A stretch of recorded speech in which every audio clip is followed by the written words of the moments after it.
Hello, welcome to another episode of Pieces of Time. Today I bring to you, after a long bloody wait, I bring to you a Metamec electric clock. Wonderful styling on this timepiece. Very art deco. And what we're going to do is we're going to refurb this because it's got a few problems. Now, obviously, you buy an electric clock. The first thing you want to do is stick a plug on it. So I bought a brand new plug, stuck it on to make sure that it is actually functioning, and it is. I haven't time checked it yet. In fact, what I'll do is, just excuse me for one moment. We're going to bring in a plug socket.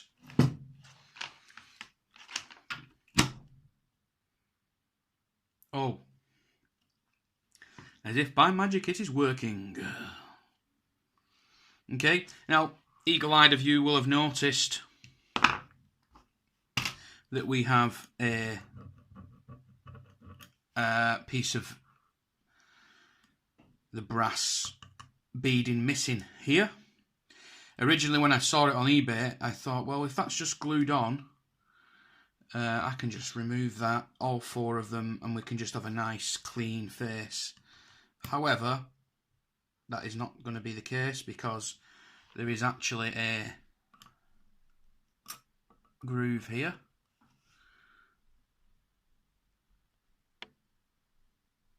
There's actually a groove that the beading sits in, which is pretty cool, actually. It shows that they've took the time to. See there's glue still stuck in there. Okay, we need to get that glue out. We need to clean all the brass up. Filthy brass. And these things are great. They just come apart very easily. You know, you can just literally pull them apart. I believe this is 2.3 millimeters. It is slightly larger than. I haven't got my vernier calipers. I've left them at my mum's house. But it is slightly larger than a 2mm and ever so slightly smaller than a 2.5mm screwdriver flathead bit. So it's slightly small, which means on the bay, I have seen some beading like this, 2.3mm going. So what I'll do is, if it's a slightly much smaller profile, I'll just replace all four pieces with that beading. It's like for like. It's brass beading for brass beading. And right now what I want to do is make sure that it's not losing a heck of a lot of time. So yeah, what I need to do is test for time. Very simplistic way of doing it. So we are now at 5 to 11. You just have a little dial at the back which falls outwards, sort of pulls outwards, and then you just literally turn it till it's on the right time. I always like to turn forwards because just you're not putting any undue pressure on the gearing. It always travels that way. And it's about 3 minutes too. We'll just leave it like that. What I'll do is I'll leave that now for a few days, and if it is losing any drastic amount of time, it's probably going to need the motor clearing out. It's going to need the mechanism cleaning, which is all inside here, which I'll show you that in a moment once I've dismantled it all.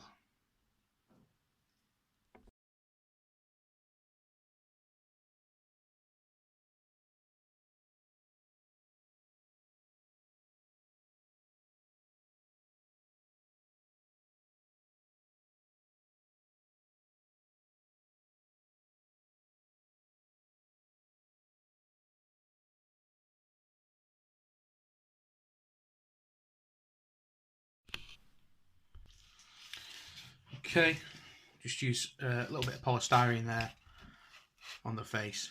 Make sure it doesn't get scratched while we undo these screws here.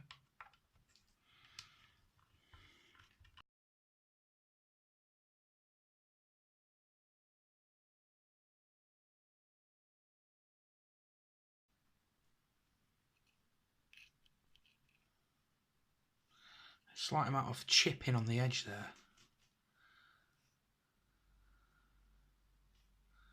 Just down here. Funny. Anyway, don't want to be doing that over the top of there. And then all that's left now is to remove these little side feet here.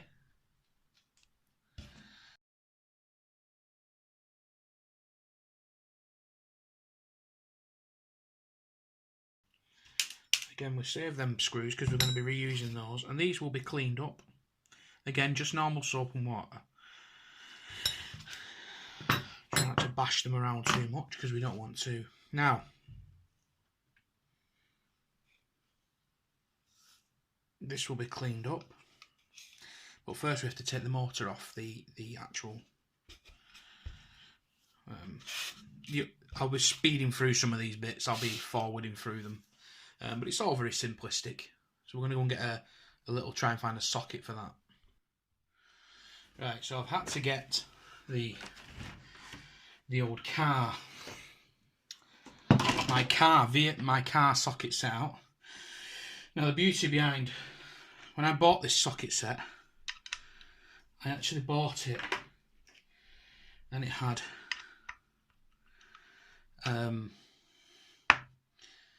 metric and imperial. So I don't know if you can see that, I'm not turning the nut there. I'll show you the nuts. Okay, so they're the nuts, and if we look here, I'm not turning it, but there's enough movement there that it's actually loose on the nut, and that's a 5mm. 4mm doesn't go over, and that's because the measurement is actually a 3/16. You see there's a lot less movement there, and it feels tighter. They're only hand tight, so that's as easy as that. And there is one nut.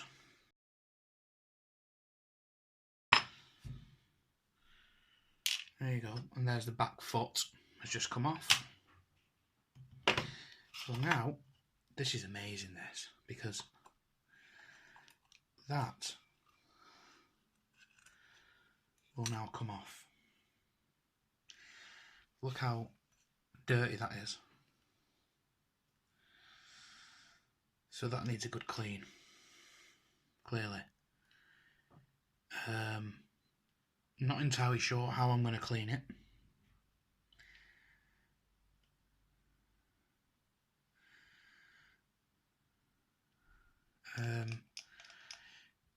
Whether I'm going to remove the hands, we'll see. We'll see if I can get the hands off. That needs cleaning, clearly.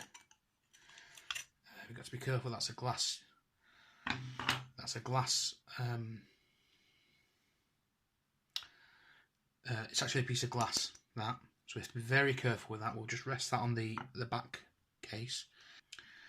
Okay. The other thing you'll notice there is these beautiful numbers, which have been, I'm assuming they've been glued on. So I have to be very careful when cleaning this, not to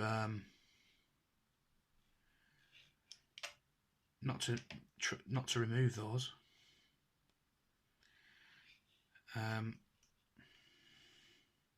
Let's try and get these hands off. Okay, hands removed. I simply just pried the hands off. What we're left with is like a screw in the centre, just there. And I think if you press hard enough, nope.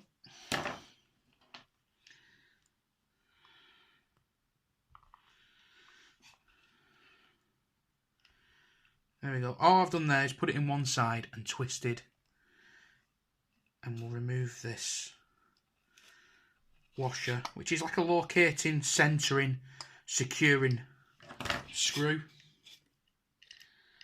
Oops, there we go. And as you can see, all that does is screws down into the movement, and we'll leave that there. We'll give that a clean up later, and we'll give it a bit of an oil.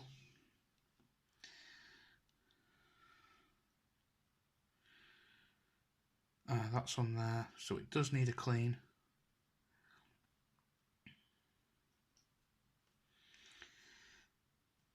It really does need a clean, that.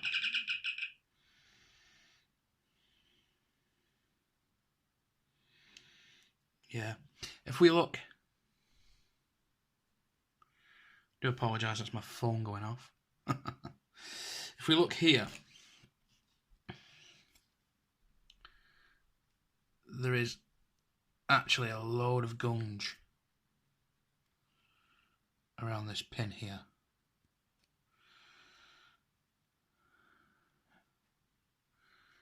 You see at the end of the tweezers, a load of gunge. That could do with being cleaned off and just have some new oil applied. Okay, so we'll just put that to one side. It doesn't matter about dust and such like, because it's filthy as it is. And we're going to work on this. We're going to give this a clean. And we'll come back when it's all clean, because you don't need to watch me cleaning stuff.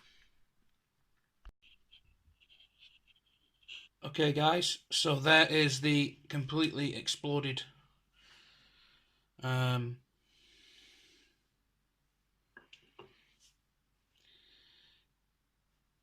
clock, completely disassembled. I've already cleaned around here. I've made a start on cleaning this. It's very tarnished, it's very old. Some people would like to leave that. I am going to leave the hands because they're just too difficult to clean, but I really want to clean the bezel, the legs and the dial. This leg as well I've made a start on. As you can see, my hands are absolutely filthy. I've had to stop doing it because the brass saw is making me feel a little bit queasy. This is yet to arrive in the post, so this will all be cobbled together at different times. It's already about 4 days old, this video.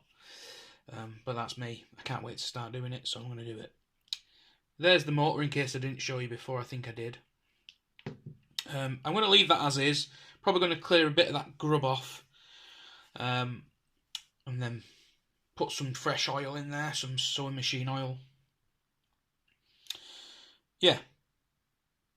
So the dial looks a lot better already. I actually lost the 8. I didn't lose the 8. I haven't lost it. I've got the 8. It's just that it's come off, unfortunately. Which is a good thing, because I actually wanted to see whether they were actually made of brass, and they are. But I'll stick that on. They're just adhered on with adhesive. So when I go to adhere this, I'll adhere that number 8 as well. Might just use super glue for that, because it is just plastic, this. So you can see there that lovely marble effect really has come out now. Now I've cleaned it. Lost the 8 again. I'm going to take that off. Okay, so there we go. That's just a quick update. Okay, so here we have it, fully assembled. A lot of heavy editing in this video, as you can imagine. Nobody wants to see me polishing away with brass saw.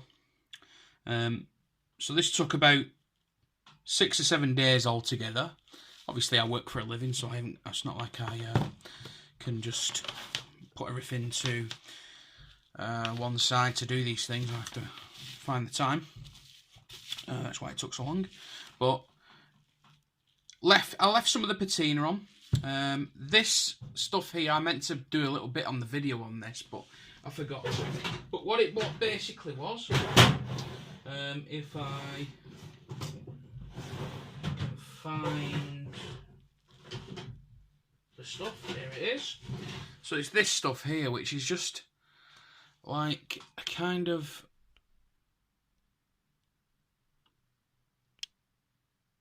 like a brass half round, I think you'd call it. Anyway, you can't see that properly. Anyway, so yeah, it's like a brass half round, and I got that from a place on eBay, who sort of do things for kind of like you know, steam engines and such like. Okay, so there it is, all polished up. Glass is looking good, and I left a little bit of patina on. This top part in particular, I wanted to be very. I was very careful not to rub too hard, because if you look at it, it's got a satinized kind of brushed look to it, and I wanted to maintain that. Unfortunately, that was at the expense of having to leave those kind of copper coloured. You see those copper coloured bits and bobs on. I didn't want to rub too hard. Okay, there's a slight dent there as well. The other thing is as well, this is you know, potentially a 60-year-old clock. I wanted to look 60-year-old. I wanted to look aged. I wanted to look just in good condition for its age. And so I shined it all up, made it look nice. Okay, so that's it. Anyone can use brass, so anyone can polish up a bit of metal. It's very easy to do. Replace the cord. The original cord was, excuse the rummaging. The original cord was this one, which was, I'll just pop that out of the way a minute. You know, I wanted to reuse these. In the end, I just wrapped the wire around the posts, for want of a better word, the screws. But yeah, you see the original wire isn't. I wouldn't want to use that. I wouldn't want anyone to use that. It's liable to catch fire. It has become old. It has become very rigid. This new stuff is very flexible and new. It looks old. I purposely bought a gold wire for that. It cost me slightly more than a black one would have done.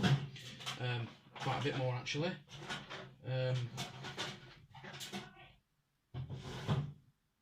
So here's what I wanted to go through with these. Okay, so the motor, how they work. I'm not entirely sure, totally honest with you. I'm not 100%. But I know how to test them because I looked online and worked it out and checked it. And but what you do, so you unscrew this like that, and then you pull this back through. The cable is probably just slightly thicker than it should have been. This piece of, don't be alarmed by this piece of duct tape here. It is purely to keep the wire from pulling through the hole in the thing.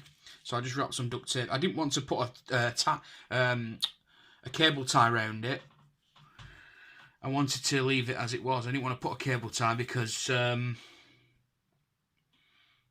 frankly, I didn't want it to damage the wire if it was moved. If anything's going to give on this wire, it'll just be this piece of tape here. It'll just remove itself before the wire gets damaged. Okay.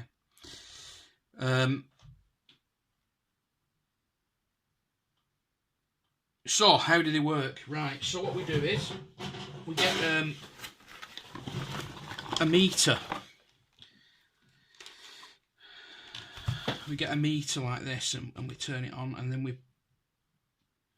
this isn't plugged in, obviously. You can see the plug socket there. Now, you can do this one of two ways.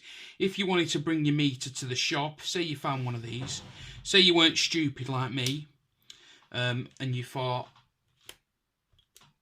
I know, I'm just gonna buy it online without realising or knowing if it's broken. Okay, so you can actually, if you put those on there. Oh no, what am I?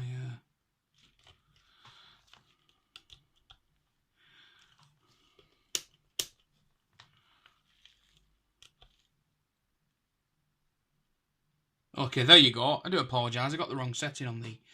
I got the wrong setting.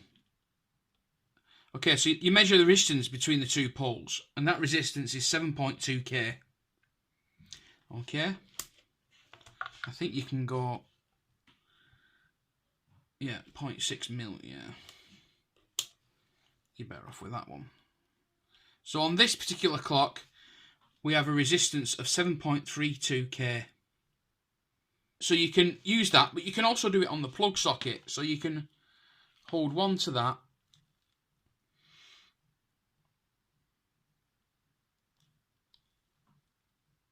Let's call it 7.32. Let's check the terminals.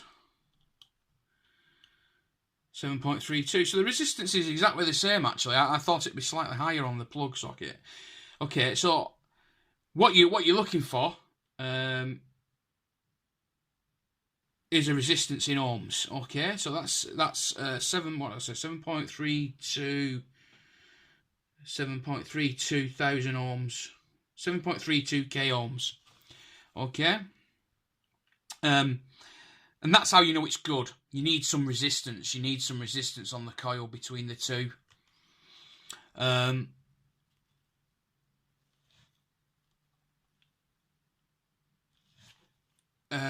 Let's turn it on to continuity.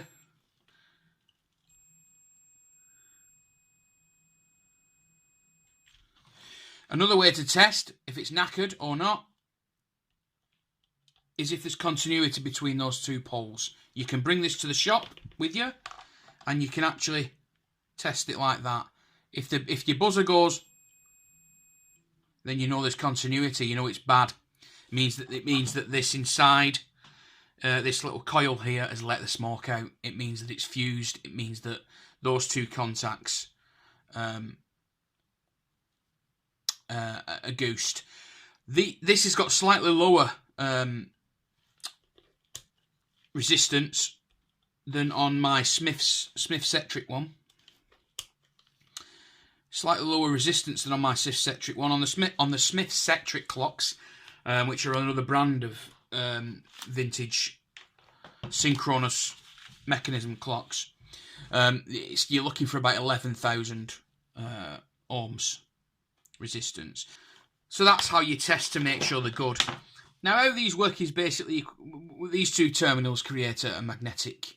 I'm going to actually plug this in now, which is, not the done thing. Plugging an open piece of electrical equipment into. Can't believe I just got that plug on there. Ignore me. Okay, so you may have noticed that started spinning there straight away. This is a self-starting mechanism on this clock. So it provides an electrical current to both sides, from one pole to the other, and that in turn creates a magnetic drive for the synchronous motor. Okay. Now the way on the Smith's Centric ones, they actually have a synchronous motor built in into it. As you can see, the workings there. This worm gear, it actually slows down the mechanism. So obviously, if you were to try and spin the clock hands as fast as that's moving, you'd have a very fast clock indeed, wouldn't you? A day would be, I don't know how long a day would be, but it'd be bloody a long time. It'd be very quick. You'd have a day in about 4 hours. So what they do is they have to gear it down. So what happens is as that spins very fast, it has a worm gear there. You just see it there. And that turns this shaft, which in turn, that one turns another worm gear. You can just see it's glistening there, freshly oiled. And that turns something else. Very simplistic, which then turns the whole mechanism of the clock. I do believe that this wheel here, where my screwdriver is pointing, actually turns the second hand directly,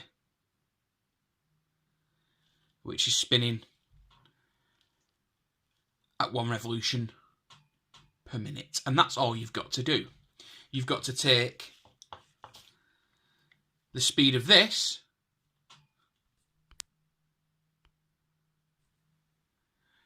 that down to down to 1 revolution per minute. It's as simple as that. And that's how they achieve that, by using the worm gear. And that's how they work. It's a very simplistic synchronous motor.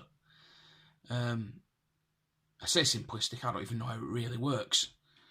But there it is. But they're fabulous bits of equipment. What I'm going to do is, just now, I'm going to put the rear cover back on.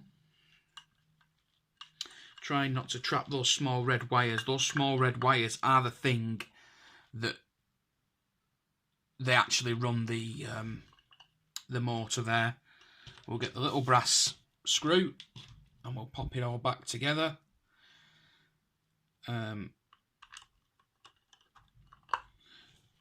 One thing I've learnt doing refurbishments on these kind of clocks is that they're always salvageable in a way, unless the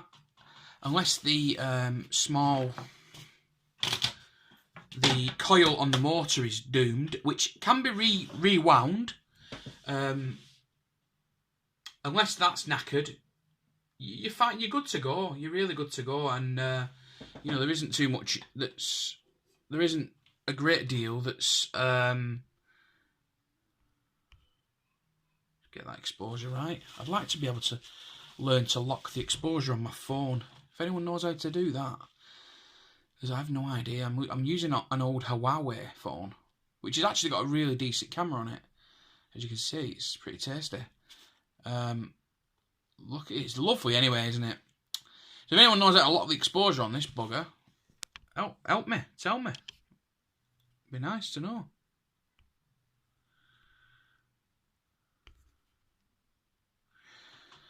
Yeah, so there it is. Lovely. I love the dial colour. It's just wonderful. So 60s, isn't it? Art Deco. You know, and I find it looks bigger than it is, this thing. It really isn't that big at all. You know, there's a... Oh, it's fairly big, I suppose, but it's not, you know, it's 8 inches across and about 6 inches tall. It's not that big at all. You know, so you get some, you know, foot-long mantle clocks that are huge. So there it is, ticking away. And there it is. So, dead easy to dismantle. You can see there's all screws on the back that dismantle it. Everything comes apart and everything goes back together really simply. So there it is. Go out and buy yourself a Smith-Setric or a Metamec electric clock. Oh, there are other brands there. I believe there's a brand called Ferranti, which are very good, and they're always slightly more expensive, the Ferranti ones. If you do want to get one, please do the wiring on it. Try and change the wiring. It's not that difficult. And if you don't want to do it yourself, take it to like an electrician or someone, some sort of electrician shop, and just get it fixed that way, because it's worthwhile. If you are going to buy one on eBay, beware of the American USA variants of it, because they tend to they do run at 50 hertz. They run at 60 hertz. The British ones run at 50 hertz. So beware of that. Don't buy one of those. It won't run right ever. There's probably ways that you can fix that, but it'd involve gearing the clock differently, which is just, you don't want to get involved in that stuff. So yeah. So that's it. Yeah, just go out and buy one, man. Get the wire changed, get it checked over. Make sure you do the check with the resistance on the ohm meter. you know, yeah, you'll be fine. It should be fine. Okay. Thanks for watching. There's more videos coming soon. I'm going to get right back on this because I've got myself a new place now, and we're all moved in, and we're all happy, and we're all great, and everything's going great. So we're going to get some bloody videos done. Crack on.